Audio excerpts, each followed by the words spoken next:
Remédios que fazem emagrecer. Seriam eles finalmente a solução para o problema de obesidade aqui no Brasil e no mundo?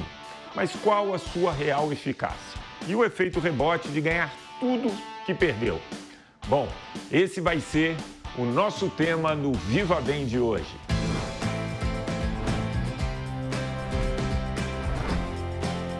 Jovem Pan Viva Bem, com Márcio Atala. E para falar sobre esse assunto, eu recebo a nutricionista, professora de nutrição da Unicamp e uma pesquisadora de altíssimo nível. De quebra ainda é minha amiga, Fabiana Benatti. Obrigado pela presença. Sou quase Fabi já. Obrigada, Márcio, pelo convite. Prazer estar aqui. Fabi, acho que a gente nunca teve tanta ferramenta para tratar a obesidade.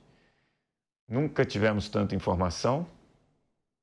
E agora, 31% dos brasileiros obesos, 37% com sobrepeso, somando 68% da população acima do peso. Como que você vê esse cenário do excesso de peso, da obesidade aqui no Brasil? E, claro, isso acaba sendo mundial, esse fenômeno.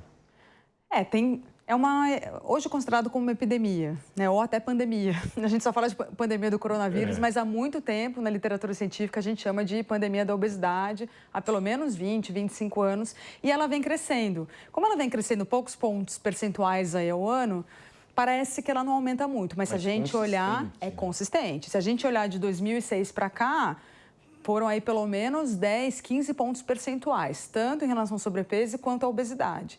E é interessante dizer que no Brasil parece que a gente atrasou em 10 anos do que aconteceu em outros lugares do mundo. Então, na Inglaterra, por exemplo, esse aumento ele foi mais substancial uma década antes do que foi aqui no Brasil. Então, para a gente, pelo menos até 2019, depois com a Covid, a gente teve um incremento talvez até um pouco maior, mas a gente ainda está, né, nesse processamento aí de dados, mas até de 2006 a 2019 a gente teve um incremento bastante grande, quase que com uma década de atraso em relação a países desenvolvidos.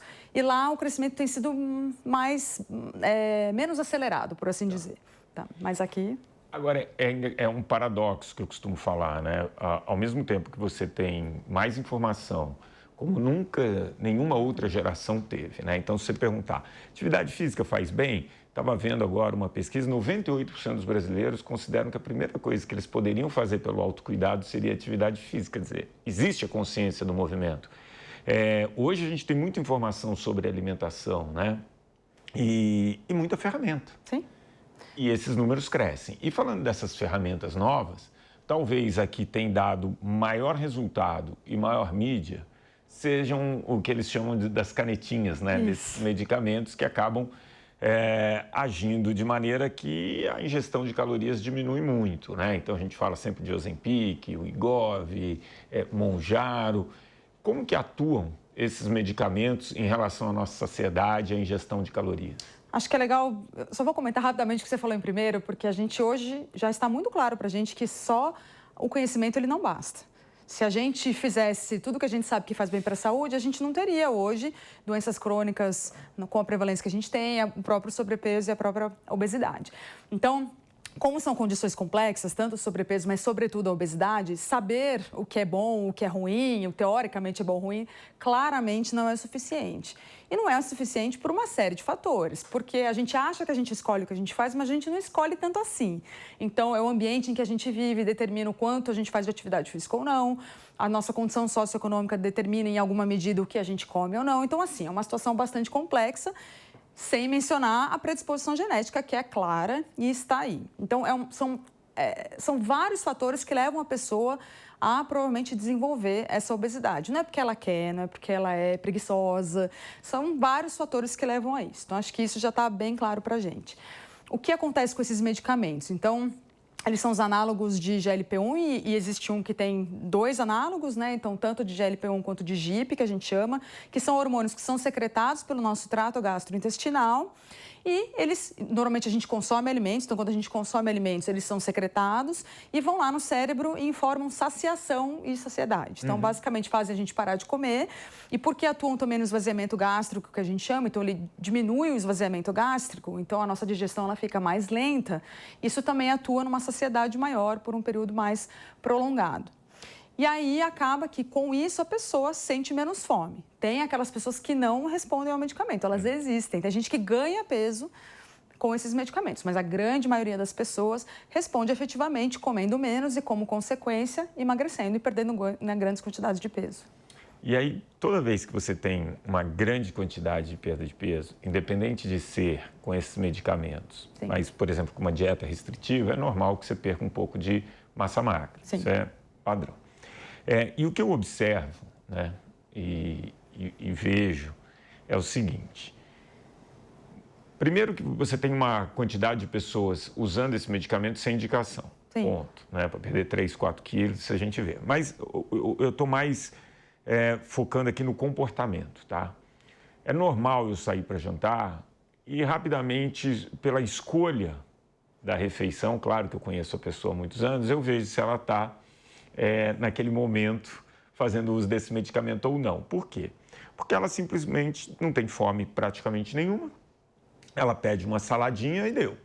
Né? Uhum. Aí a minha pergunta vai, essa é uma ferramenta que a gente, né, tem, para quem tem indicação, ela é bem valiosa para você tratar a obesidade, mas esse é um momento onde seria uma oportunidade para se construir um novo hábito alimentar, não só comer a salada, então, eu vou comer a saladinha, mas eu preciso da minha proteína, eu preciso Sim. do meu carboidrato, enfim. Eu acho que seria fundamental, na verdade, e essencial, ainda mais com a evolução aí desse tratamento. Então, perder massa magra para grandes perdas de peso é quase que impossível atenuar. Atenuar é possível, mas é quase que impossível ela não acontecer. Quanto mais rápido a gente perde peso, mais massa magra proporcionalmente a gente perde. É um pouco difícil não acontecer. Com esses medicamentos, e eu queria fazer um parênteses aqui, porque às vezes nós que somos do estilo de vida, né, então da nutrição e da atividade física, parece que durante a faculdade nós somos treinados a odiar qualquer coisa que não seja intervenção de estilo de vida. Uhum. E os medicamentos, até virem os análogos, né, do GLP-1, eles eram muito pouco eficientes mesmo. Eles levavam a perdas médias de 5% de peso corporal, que com uma intervenção bem feita de estilo de vida, você consegue chegar nessas perdas. Esses medicamentos, eles levam a perdas muito maiores. 20, 25 com os novos, né? A tirzepatida, ela leva 20%, 25% de perda. Isso é perda quase que de bariátrica. Exato. Né? Chega nessa mesma quantidade. Então, vai acontecer essa perda de massa magra. Agora, é importante dizer, claro, eu não sou médica, né, mas nós, no mundo da nutrição, é interessante dizer que nos Estados Unidos, por exemplo, quando os planos de saúde agora, eles estão bancando esses medicamentos para pessoas com obesidade grau 3, que a gente chama, é muito interessante você ouvir as pessoas que estão trabalhando na parte clínica com esses medicamentos, dizendo que parece que houve uma mudança, um shift, que eles falam. E antes você tentar ajudar as pessoas a comerem menos, e agora você precisa fazer essas pessoas comerem mais. E melhor. Então, e essa foi a tônica, assim, do congresso, né, por exemplo, de obesidade, que a gente foi no ano passado, no Obesity Week. E aí esse é o momento. Se você quer minimizar perdas de massa magra, você precisa privilegiar uma alimentação mais adequada. Agora, se aquela pessoa ela não consegue comer, a dose provavelmente está muito alta. Ela está inadequada. E isso tem sido bastante recorrente. Então, quando a gente olha para a prática clínica dos nutricionistas, olha, meu paciente ele não come. Ele passa o dia inteiro, faz uma refeição e efetivamente a pessoa não sente fome. É o momento de você conversar com aquele médico, trocar uma figurinha ali e abaixar a dose. Então, há protocolos para isso. Se a pessoa ela não está comendo, você precisa reduzir a dose. Ela precisa comer, porque senão você está induzindo um quadro muito pior, perdendo ainda mais massa magra, e isso vai piorar provavelmente algum tipo de recuperação, né? Eu ia falar reganho, não é uma palavra ruim. Mas é interessante isso que você falou, né? Porque a gente tenta ali, nesse momento, atuar como uma pessoa que vai readequar não só a ingestão de calorias, mas um estilo de vida como um todo. E quando a gente fala de massa magra, o estímulo físico ele é fundamental. Muito mais não, né? Mas é bem essencial. Isso. Só que quando a pessoa está nesse grau de obesidade e às vezes está naquele desespero até de precisar emagrecer porque já tem indicadores de saúde que estão comprometendo ali, e ela consegue isso só via alimentação, parece que ela não é seduzida a também mexer do outro lado, que é fazer um estímulo físico. Você percebe isso de alguma maneira? Já que eu emagreci, isso já é suficiente para ter saúde e esqueço que o sedentarismo por si só é um problema? Muitas Na verdade, sim, né? Mesmo a alimentação, o que acontece com esses medicamentos é que eles fazem com que a pessoa sinta menos fome, então fica mais fácil para essas pessoas comerem menos. É como se fosse uma pílula mágica mesmo, que é o que as pessoas procuram nesse sentido. Então, se eu estou atingindo esse objetivo, para que fazer o exercício? Mas isso serve, né, para qualquer... Com a bariátrica é a mesma coisa, a gente enfrenta a mesma questão. Aí cabe ao profissional, qualquer profissional da saúde, explicar para a pessoa o quanto a massa muscular e a massa magra ela é importante. E não só para o momento de emagrecimento, para o resto da vida. Ainda bem que agora acho que a gente vive meio que um momento de exaltação, aí, a construção de uma reserva muscular, que as pessoas chamam. Mas eu não sei se ainda está chegando em todo mundo. Acho que ainda a gente precisa trabalhar bastante no sentido de entender, talvez, a importância do músculo, né? O quanto ele é importante em qualquer situação e, sobretudo, para quem está fazendo uso desses medicamentos. Bom, então deixar que o remédio faça todo o trabalho, acho que não é a melhor solução. Eu acho legal dizer assim que são remédios excelentes, né? Eu ia falar que a gente às vezes é treinado a ser contra esses remédios, mas finalmente hoje temos remédios que são efetivos e eficazes para quem de fato precisa. Então, um dos efeitos importantes desse remédio é diminuir o food noise, que a gente chama, né? Que é como se fosse eu vou dizer, um barulho, alguma coisa assim, que fica no fundo da mente. Então, você tem relatos de pessoas que dizem, olha, finalmente eu não penso em comida o dia inteiro. Então, esse é o momento de você atuar com outras práticas ali, que efetivamente façam com que a pessoa tenha um comportamento mais adequado e, sim, em algum momento ela parar de tomar aquele medicamento, que talvez ela consiga seguir ali um comportamento mais adequado. Então, Joana, você já ouviu, o negócio também é gastar calorias, então quero saber o que você preparou para o nosso Saia do Sofá.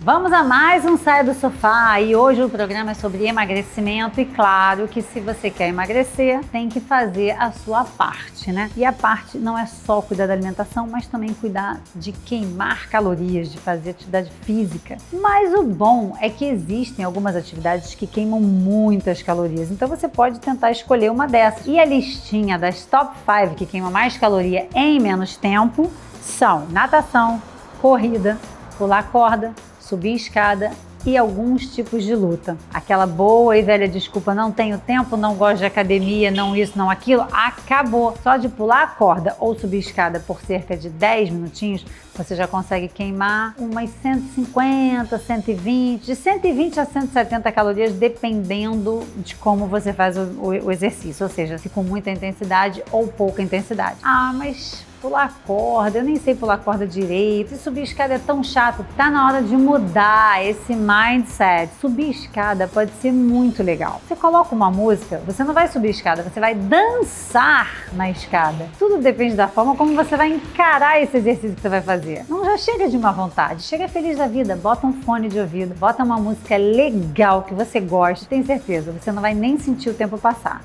Já coloquei minha playlist preferida e agora eu vou dançar nas escadas.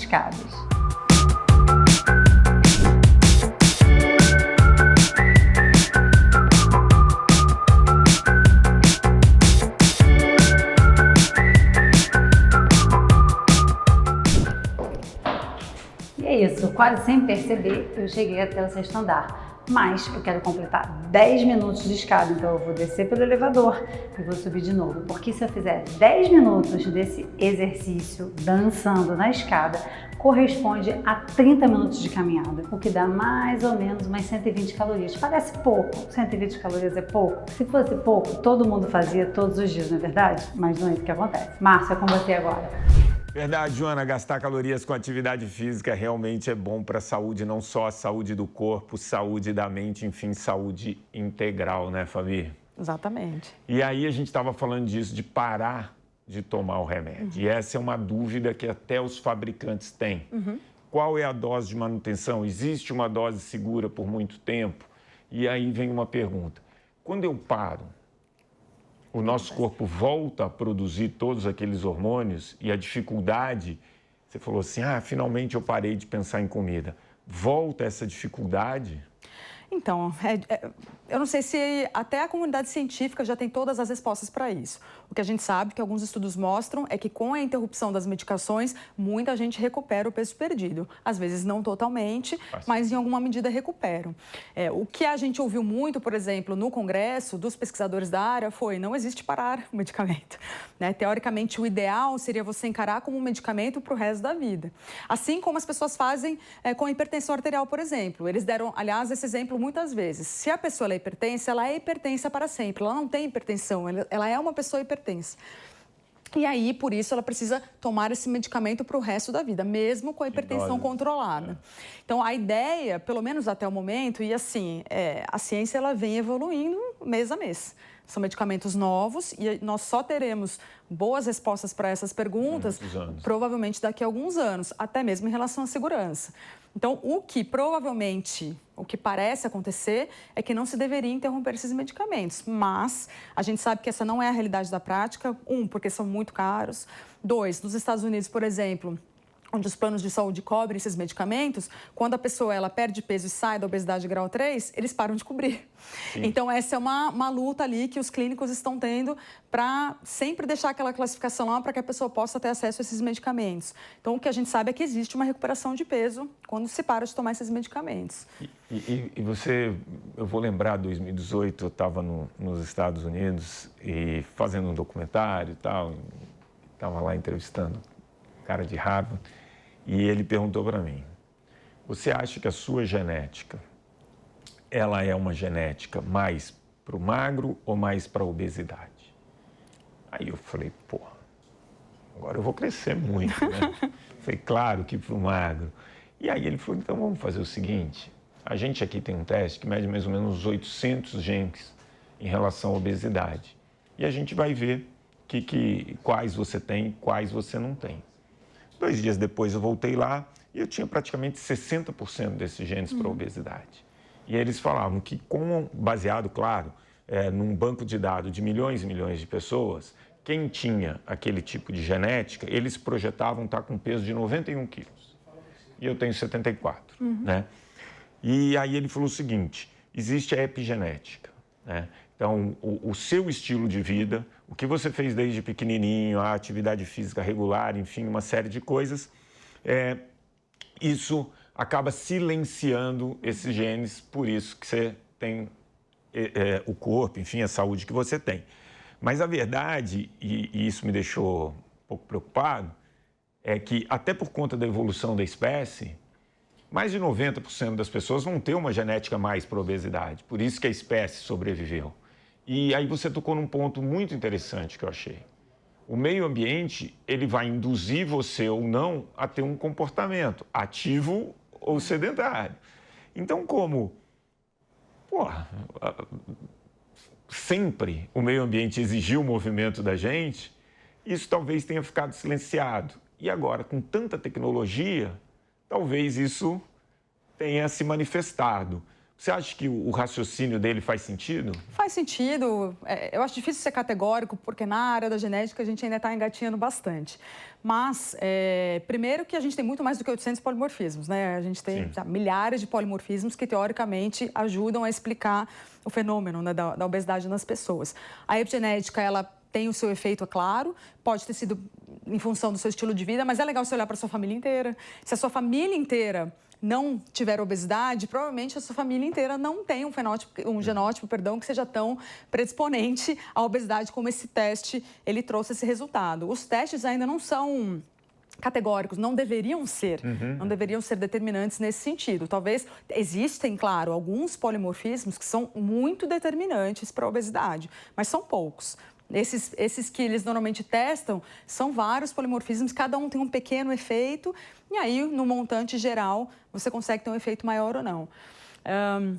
Mas sim, né, o estilo de vida ele interfere, e como a gente chega no estilo de vida mais saudável, talvez seja a dificuldade que a gente tem. Isso vale tanto para a atividade física quanto para a alimentação. É aí que eu ia chegar, né, na parte da alimentação. Se eu voltar para eu estava entrevistando um neurocientista mineiro, da minha idade. E aí eu fiz uma pergunta para ele: quantas pizzarias tinham em Belo Horizonte quando a gente era moleque? A gente lembrou de 2. Hoje, talvez, primeiro que você tem aplicativos e você tem uma cada esquina. a oferta de alimento aumentou muito, né? Quando eu era moleque, ia no metrô, você não tinha aquela fartura de opção para comprar tudo, né? Com tanta facilidade. Hoje, na maior rede de farmácia do Brasil, os principais produtos vendidos são alimentos. Sim. É a barrinha de chocolate, é a paçoquita diet, enfim, sim. É isso. Mas eu acho que o nosso cérebro, ele não é muito preparado para recusar alimento. Como que funciona ali essa oferta tão grande de alimento num cérebro ou num corpo que durante centenas de milhares de anos assim foi programado para comer bastante porque não sabia quando era a próxima refeição? São muitos estímulos visuais, sensoriais, olfativos, enfim, o tempo todo. É difícil mesmo para a gente conseguir lidar com tudo isso. Tem algumas técnicas, inclusive, que o próprio Mindful Eating, né, meditação e outras técnicas que a gente usa para tentar entender. Você vai olhar aquele alimento, você vai querer comer. É difícil você olhar, não, imagina, eu não gosto.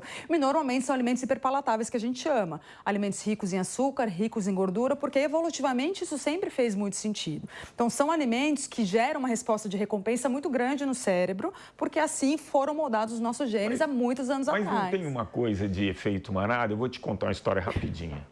Tá? Eu fui palestrar num resort lá na Praia do Forte. E minha palestra era 11 horas da manhã.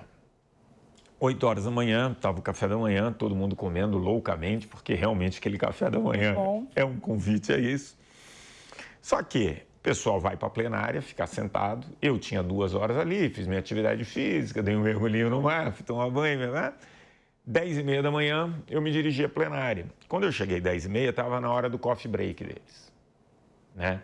E me colocaram num camarim que estava cheio de coisas gostosas, igual no coffee break. Eu, sozinho ali, não estou com fome. Era tudo muito gostoso. Independente, enfim, tinha de tudo. Tinha o pãozinho de queijo que eu gosto, tinha o cafezinho com leite, mineiro, né? E eu consegui resistir. Quando eu comecei a palestra, eu fiz uma pergunta. Vocês me viram no café da manhã? Todo mundo viu. Quem comeu bastante? Todo mundo levantou a mão. Falei, beleza, fica com a mão levantada. De todo mundo que tomou o café da manhã, quem aqui comeu no coffee break? 90%. Ah, sim. E aí eu falei, fica com a mão levantada quem comeu no coffee break. Todo mundo ficou com a mão levantada, os 90 ali. Aí eu falei, tá bom. De vocês que comeram, quem estava com fome? Às vezes nem sabe. Entendeu? Sim, a maioria, claro. não estava, mas, entendeu? Quando o ambiente te convida, fica mais difícil você resistir. Não, né? com certeza. Tanto que uma das estratégias que a gente tem, porque você vai ter pessoas que têm mais facilidade e pessoas que têm menos facilidade em resistir. Ou seja, você inibir aquele comportamento que você entende que não seja adequado para o momento. Tem uma questão de sensação, de fome e saciedade, que tem gente que não tem nenhuma conexão mais, isso precisa ser trabalhado. Mas tem uma questão de maior ou menor dificuldade de você resistir a comer um alimento, por exemplo, no momento que você acha que você não deveria comê-lo. Tem estudos sobre isso.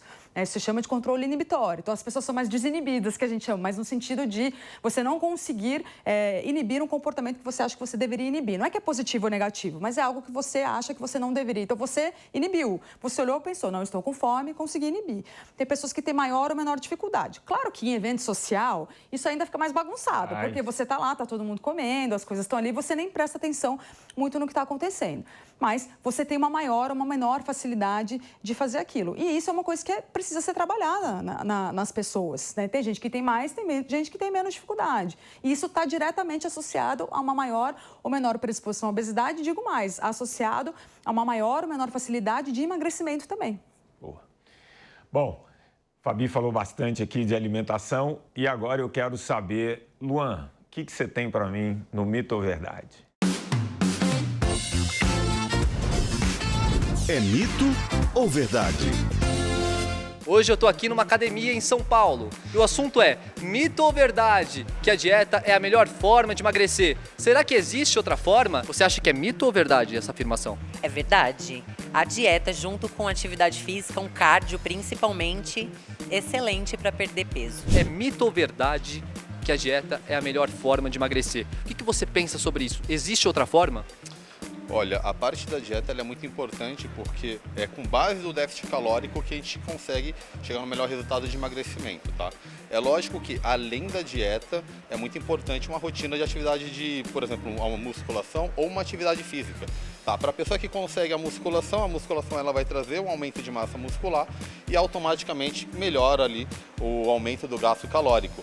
Então isso faz com que a dieta seja ainda mais efetiva. Eu diria que é meio mito e meio verdade, porque dá sim para emagrecer somente com a dieta, mas é necessário sempre fazer com atividade física, ok? Se você só faz uma dieta, você não faz atividade física, atrapalha a questão metabólica, dá sim para emagrecer de fato, mas não é a melhor forma. É sempre importante trabalhar em conjunto a dieta e a musculação. Isso aí. Agora queremos descobrir, né? É mito ou verdade, Márcio? Essa pergunta é boa, hein, Luan? Bom, na minha opinião, é mito. Só fazer dieta não é o melhor caminho para emagrecer. Claro que a dieta, ou enfim, reeducação alimentar, como queiram chamar, faz parte desse processo, mas sozinho eu não acredito que faça milagre, mas eu quero saber a sua opinião, Fabi. Essa é a resposta de $1 milhão, né? Ou a pergunta de $1 milhão. Na verdade é o seguinte, a gente sabe já, de forma bastante reprodutível, nos estudos, que se a pessoa tiver que escolher, mas eu quero continuar meu raciocínio para ninguém me entender de forma errada. É mais fácil eu cortar caloria via dieta do que eu gastar mais. Basicamente é isso. A gente tem um estudo muito clássico de um pesquisador que se chama Robert Ross, que ele compara se a pessoa come menos 500 calorias ou gasta mais 500 calorias. A perda de peso é a mesma. Uma composição corporal mais favorável para quem faz exercício. E que dá um trabalhão gastar Exatamente, gastar 500 calorias é percorrer 8 quilômetros, né, 10 quilômetros. Então, a gente sabe que é mais difícil gastar mais do que comer menos. Então, é só por isso, e tão somente por isso, que os estudos mostram que muitas vezes fazer a dieta é mais efetiva para emagrecer ou para perder peso do que o exercício. Curto prazo, tá? A pergunta, então a dieta é o caminho para o emagrecimento, eu sempre falo o seguinte, a dieta ela pode fazer num curto prazo que você consiga. O problema, e principalmente pensando em longevidade, que a gente vai envelhecer e a gente espera que todos envelheçam, é que a gente começa a perder massa muscular de forma espontânea. Então, primeiro, manter uma dieta com baixa calorias é um sacrifício diante desse meio ambiente. Quando você começa a perder massa muscular e não faz exercício, seu metabolismo diminui e aí você vai ter que comer cada vez menos, né? Então, uma hora que não dá mais, né? É isso. Então, acho que a combinação acaba sendo o que é muito mais fácil falar do que fazer. Você não concorda? Concordo plenamente. E o grande problema é que, em curto prazo, e os estudos, a maior parte, eles vêm em curto prazo, por isso que mostram essa teórica superioridade da dieta. Mas os de longo prazo, eles são bastante contundentes. Então, o exercício ele faz um monte de coisa por nós. Eu diria que ele é uma pílula mágica, só que ele exige esforço. E ele atua em todos os órgãos e sistemas do nosso corpo. Nada nunca fará isso. Nenhuma pílula, nenhum remédio, pode ser que daqui a 100 anos aconteça, mas eu acho muito difícil. É engraçado, né? Porque às vezes falam assim, conseguimos uma pílula que vai atuar numa via. Tá, o exercício ele atua em tantas vias diferentes que você precisaria, talvez, de um A a Z de... Inclusive, já que a gente estava falando de medicamentos, uma das coisas que parece estar acontecendo é que eles estão tentando, nesses medicamentos com os análogos de GLP-1, colocar lá estimulantes de algumas daquelas vias que estimulam síntese proteica para tentar diminuir a perda de massa magra. De novo, vai acontecer? A gente não sabe. Eu truco um pouco, eu acho muito difícil. Bom, mas ele desculpa. Não, pode falar. Ele é super importante também pela questão do gasto energético, ele segura uma queda do gasto energético que vai acontecer quando a gente perde peso, porque nós somos menores, gastamos menos. Se a gente perde massa, perde gramas, quilos, gastamos menos. Então, ele é super importante para isso e super importante para segurar massa magra. Claro que exercícios de força como um todo são melhores para isso, mas super importante para segurar essa massa magra, que é importante para muita coisa, não só para emagrecer mais e melhor, mas para envelhecer melhor. Bom, primeiro eu quero agradecer e depois já fazer um convite, porque você vai ter que voltar, a gente tem que pegar a Fabi antes dela ir embora, porque ela está querendo ir embora do Brasil. Não, eu volto. Mas a gente tem que fazer um outro também, porque eu quero, já que a gente falou tanto de ganho de massa muscular, né, falar um pouquinho dessa alimentação que é às vezes divulgada aí para ganho de massa muscular, que acaba também sendo um exagero. Mas isso é papo com outro programa. Muito obrigado, Fabi. Eu que agradeço pelo convite, Márcio. Bom, o Viva Bem de hoje ficou por aqui. Tenho certeza que você curtiu esse papo, aprendeu muito. Então não seja egoísta, assista, compartilhe, dê seu like lá no YouTube da Jovem Pan News e também no Spotify. Você vai poder ouvir tudo de novo, combinado? Sábado que vem tem mais Viva Bem aqui na Jovem Pan News.